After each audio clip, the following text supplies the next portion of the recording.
बंसीपुर नाम के एक छोटे से गांव में हरिया और उसकी माँ रहा करते थे। हरिया एक बहुत ही भोला भाला और मासूम लड़का था। उसकी सादगी नासमझी ऐसी थी कि गांव वाले हमेशा मजाक उड़ाया करते थे। हरिया, बाजार से 1 किलो आटा ले आ। आटा खत्म हो चुका है घर में। ठीक है माँ, मैं आटा लेके आता हूँ। हरिया आटा लेने चला जाता है। वहीं गांव में सूरज अपने दोस्त के साथ खड़ा होता है। तभी वहां उसे हरिया आते हुए दिख जाता है। अरे वह देखो, हरिया आ रहा है। अभी उसे बेवकूफ बनाता हूँ। अरे हरिया, कहाँ जा रहे हो भाई? सूरज भाई, माँ बोली है 1 किलो आटा लेके आने, तो मैं बस वहीं जा रहा हूँ। अरे हरिया, रुक जरा।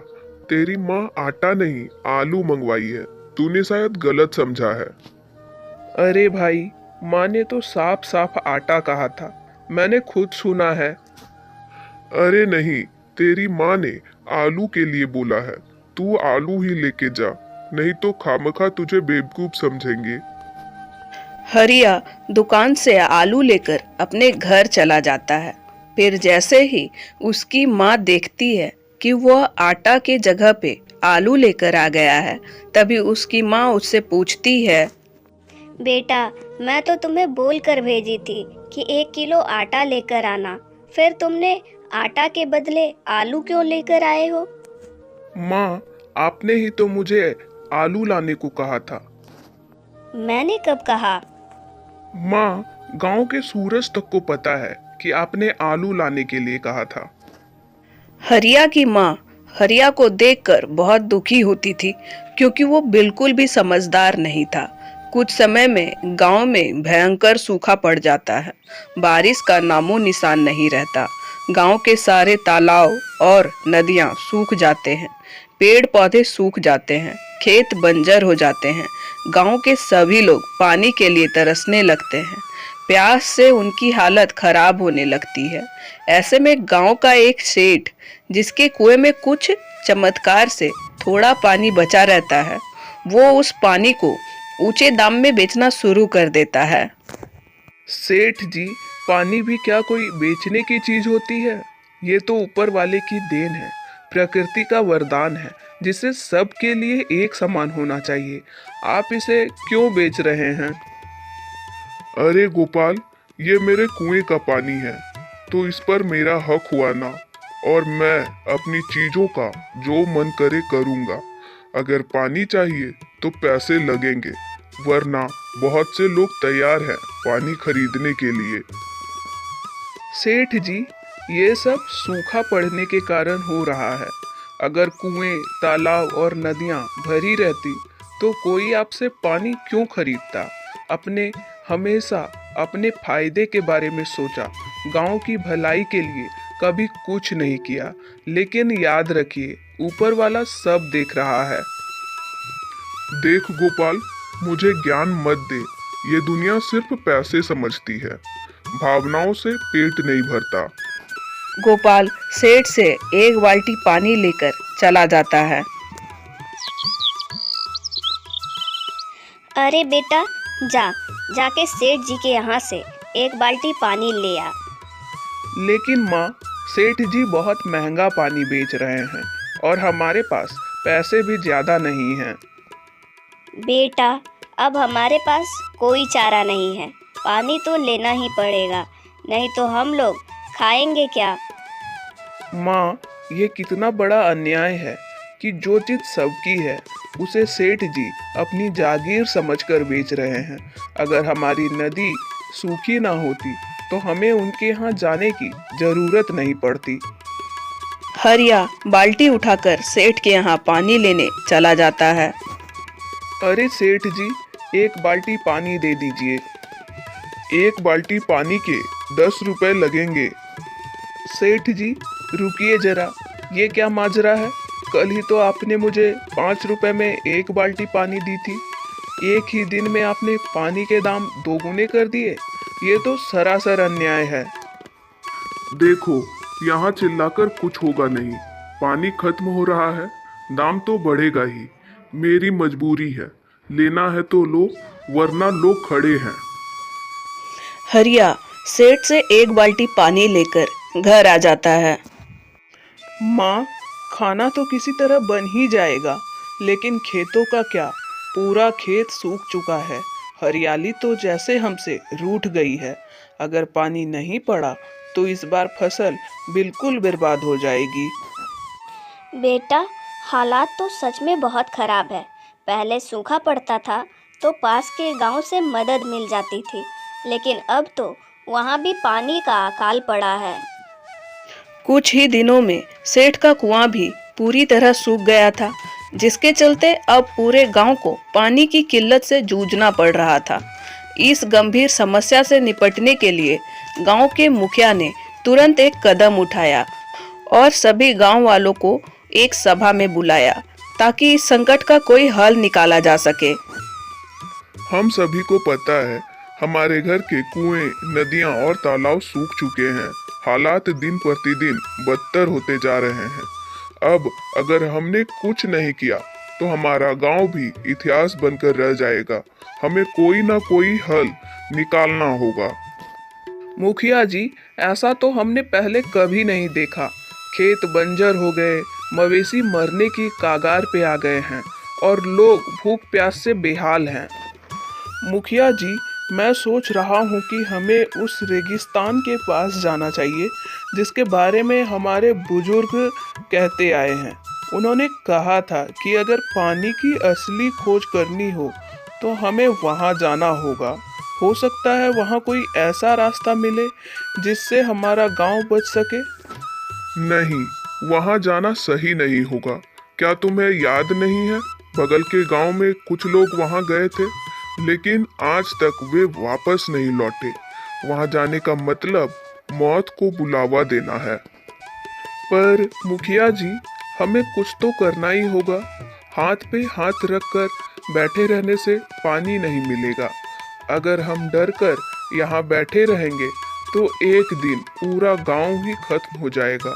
कम से कम हमें एक कोशिश तो करना चाहिए। तुम्हारी बात ठीक है, लेकिन अभी हमें इस बारे में बात नहीं करनी चाहिए। वक्त आने पर हम किसी न किसी को वहां भेज देंगे। तुमने देखा बहन, तालाब पूरी तरह सूख चुका है। घर में पीने तक का पानी नहीं बचा और गाय को भी पानी नहीं मिल रही है। अगर ऐसा ही चलता रहा तो हमारा गांव प्यास से मर जाएगा। हाँ बहन, मैंने भी देखा, हालात तो बहुत ही खराब होती जा रही है। गांव में पहले भी पानी की समस्या थी, लेकिन अब तो हद हो गई। मुखिया जी ने भी बैठक तो बुलाई, लेकिन उसमें कोई भी हल नहीं निकला। वहीं दूसरी ओर हरिया की माँ की तबीयत पानी न मिलने की वजह से बहुत खराब हो जाती है। पानी की कमी के कारण उन्हें कमजोरी और थकान महसूस हो रही थी। बेटा, अब तो लगता है कि इसी प्यास के साथ जाना होगा, क्योंकि पानी की कमी अब हमारी किस्मत बन चुकी है।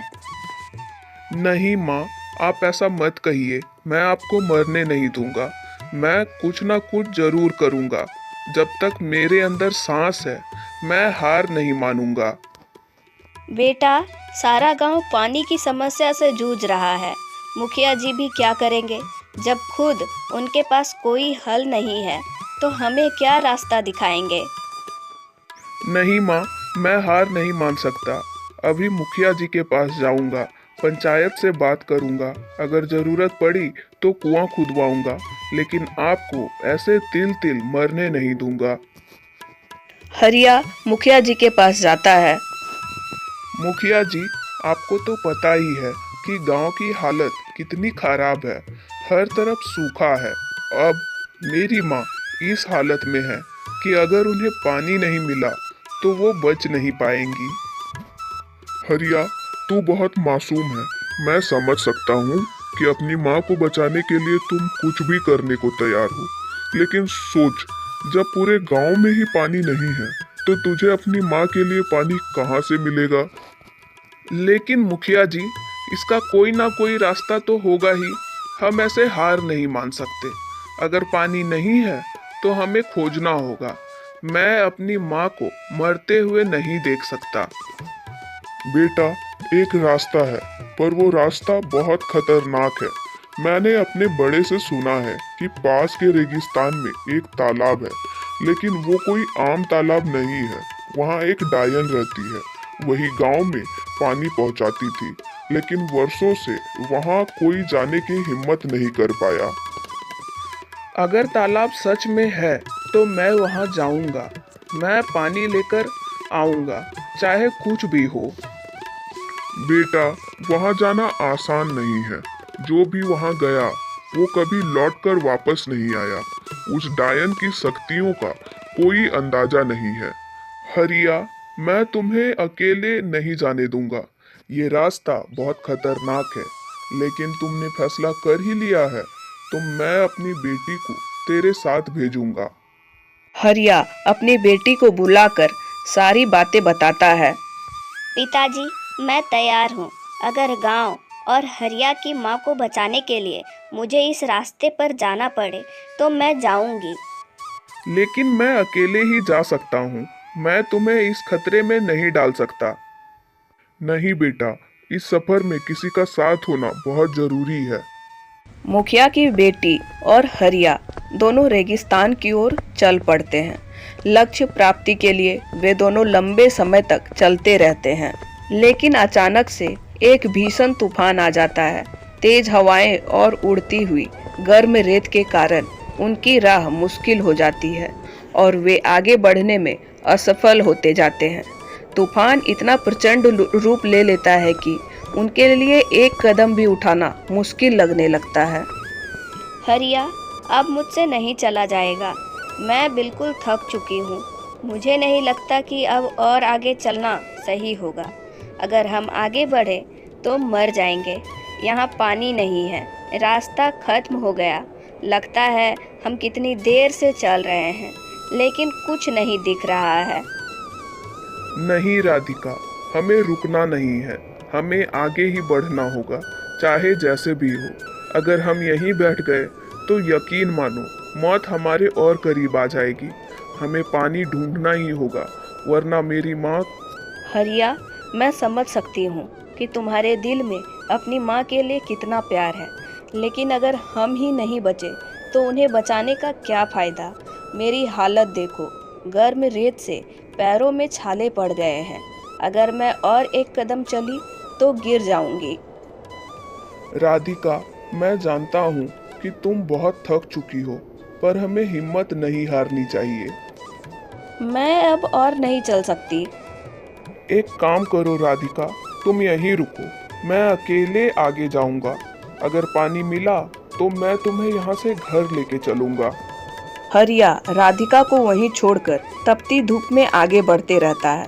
वह बहुत थक जाता है, लेकिन उसे अपनी माँ की याद आने लगती है। वह चलते रहता है। कुछ दूर चलने के बाद उसे तालाब दिख जाता है। हरिया तालाब के पास आता है, तभी वहाँ डायन प्रकट होती है। बेवकूफ़ लड़के, अगर तुम्हें अपनी जिंदगी प्यारी है तो यहाँ से चला जा, वरना मौत तेरे सर पर खड़ी है। ये जगह तेरे लिए नहीं है। मैं यहाँ अपनी जान बचाने के लिए नहीं, बल्कि अपने गांव के लिए आया हूँ। तुमने हमारे गांव का पानी क्यों रोक रखा है? मेरी माँ पानी की कमी से तड़प रही है। अगर उन्हें जल्द ही पानी नहीं मिला तो उनका बचना मुश्किल होगा। तुम इंसान कभी नहीं बदल सकते। तुम्हारे जैसे लोग पानी की कीमत नहीं समझते। पानी सिर्फ जीवित रहने के लिए नहीं, बल्कि एक अनमोल खजाना है और तुम लोग इसे बर्बाद करते हो। इसलिए मैं उन गांव का पानी रोक देती हूँ जो इसकी कद्र नहीं करते हैं। माना हमसे गलती हुई होगी, लेकिन प्यास से मरते लोग और मवेशियों की क्या गलती है? मेरा गांव अब पानी के बिना खत्म हो रहा है। बच्चे बूढ़े सब तड़प रहे हैं। आपसे विनती करता हूँ, हमें पानी दे दीजिए। अगर तुम्हें पानी चाहिए तो बदले में तुझे अपनी जान मुझे सौंपनी होगी। अगर तू जान देगा तो बदले में मैं तेरे गांव को पानी दूंगी। हरिया ये सुनकर डर जाता है। उसके आंखों के सामने उसकी माँ की हालत आ जाती है। ठीक है, अगर मेरी जान देकर मेरे गांव को पानी मिल सकता है तो मेरी जान ले लो। बदले में मेरे गांव को हमेशा के लिए पानी दे दो।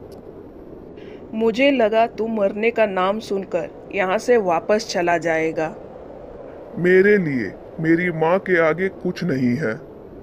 तभी डायन उसकी हिम्मत को देखकर कहती है, तुम इस इम्तिहान में पास हो गए मेरे बच्चे। मुझे तेरी जान नहीं चाहिए, मैं तो तेरी परीक्षा ले रही थी। तभी डायन उसके गांव में हमेशा हमेशा के लिए पानी का वरदान दे देती है।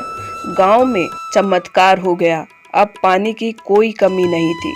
हरिया की माँ पानी मिल जाने के कारण स्वस्थ हो गई और सबने हरिया की तारीफ की। अब गांव में सब खुश थे। पानी की कमी अब उस गांव में कभी नहीं होने वाली थी।